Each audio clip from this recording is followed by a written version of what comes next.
you making? A tazza For who? for Daddy. He's sick? Yeah.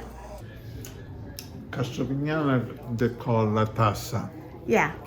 e a Torella lo chiamano lo scattone.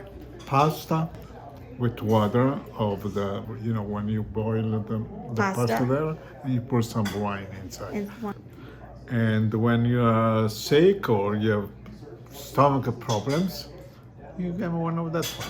And it goes away. This is their trick in Molise. This comes from Molise. No, come from Castropignano. Castropignano, and then Torello robbed it? Is that what you're saying? No. He's sick. Stay away from me. And what did the doctor tell you to do? Said that go home, stay inside, and drink. And Drink what? Lots of liquids? And then I said to her, wine, and she said no, water. Water. Is that okay with the wine in the water, in the pasta I water? think so. Yeah.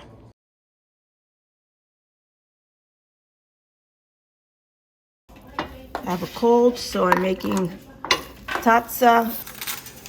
So you put the pasta in. Ma, you're not supposed to cut the pasta like that. I know. It's better to turn when you turn. So, Ma, you gonna put salt in it?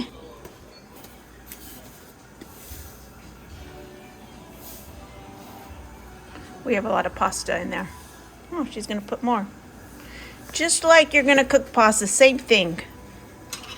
And you can use any pasta. You can use the rigatoni, the penne. These small ones are all great for tazza. You put the pasta in here. Jubog, right? No, I like a lot. The pasta water. This is the magic. Okay, get out here. Thank you. And then you fill it up with wine.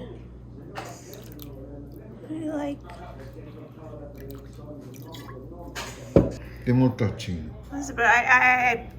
This is a beautiful wine. Your favorite? Yeah, this is the best one. Best wine? Yeah. Look what I made with it. Here we go.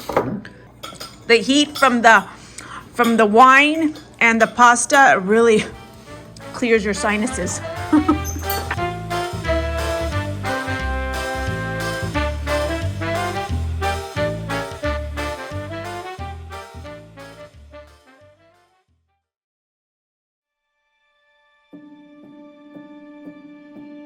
Both my parents were born in Italy, and they immigrated to Canada in the 1960s, and that's where I was born, in Toronto, Canada. And then I moved here to Orange County with my family when I was about 9 or 10 years old.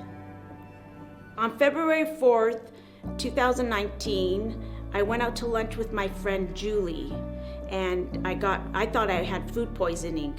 My symptoms never went away. It was weeks, and eventually my skin started to turn yellow. And so I called my doctor, and he's like, get to the ER right away. So I went to Hoag Hospital, the ER there, and from there they ran a bunch of tests, including an ultrasound, and that's where they found the cancer.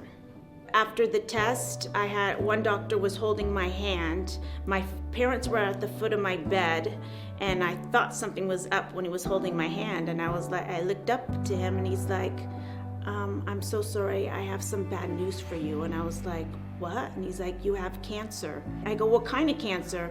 And he said, pancreatic cancer, and my world just stopped.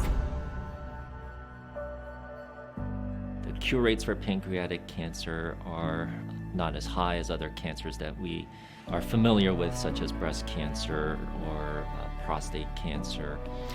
And so seeing someone like Laurie was a challenge. Everything flashed before my eyes. I see my parents, and I was like, I can't have my parents bury me. I met Dr. Siri at Hoag Hospital after my Whipple surgery, and she was God sent. I call her my 5-star general. She's like in charge of everything with me. I put my trust in her 100%. I met Laurie literally 4 days after I joined the staff at Hoag. When Laurie was first diagnosed, she was considered resectable. That means she was able to have surgery to remove the cancer. So she initially underwent the resection, which was a Whipple operation. And then after that, we typically give 6 months of chemotherapy. So we did all that. We had our celebration party with her immediate 25 family members that came to the clinic. And then we started what's called surveillance. And during surveillance is when we look to see if the cancer has come back. And she did have a relapse. 1 year after I was cancer-free, my cancer came back. This time in the liver and in the stomach. I've been studying boxing for over 20 years. Physically, I've been punched in the nose, kicked in the throat, punched in the stomach, but nothing has hit me harder than the word cancer. But I have to get up and push through it. And thank God for Dr. Siri. She was calm. And she's like, I have a game plan already. I was like, you do? She's like, we just got a new machine at Hoag. When we did find the recurrence, it was right when the ViewRay was open and ready to receive patients. So not only was I excited, radiation oncology was super excited. And she was one of their first patients to have the radiation to a metastasis in her liver. And she tolerated that treatment super well. She actually gave some suggestions for future patients on how to handle it, and she's been doing great. The MRI Linac came to Hoag as a gift from the Kuntz family. It was one of the newest technologies available. Not many centers had it around the world, and we were one of the first centers to install it.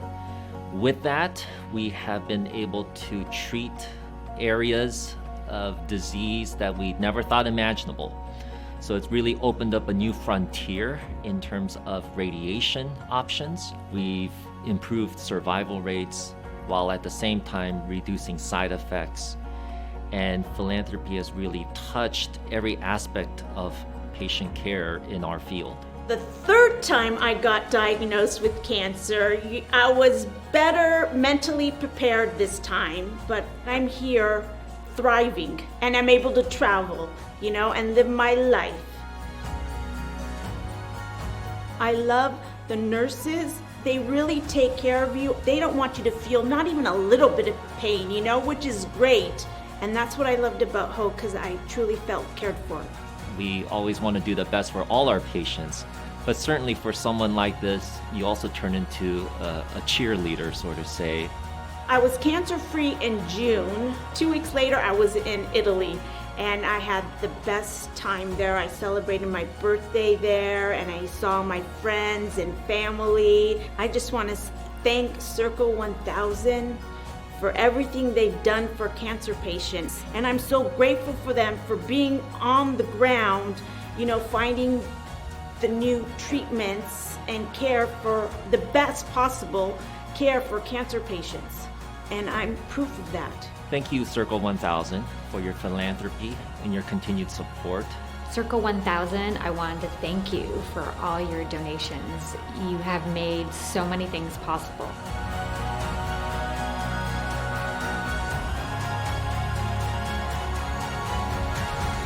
My name is Laurie Paolone, and this is my story.